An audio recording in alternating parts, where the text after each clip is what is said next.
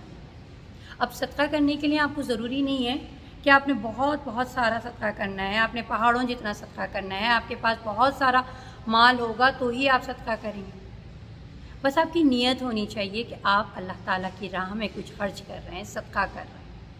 और आपके पास नहीं है माल, ठीक है, नहीं है, खजूर तो होती है ना, एक खजूर की भी टुकड़ा, खजूर का भी टुकड़ा कहा है अल्लाह ताला ने। ये नहीं कहा कि बहुत सारी खजूरें दे दें आप तो सदक़े में तो आप बच जाएंगे, नहीं। अल्लाह ताला तो सिर्फ़ नुक्ता नवाज़ है, वो चाहता है कि जहन्नुम की आग से अपने बंदों को बचा ले।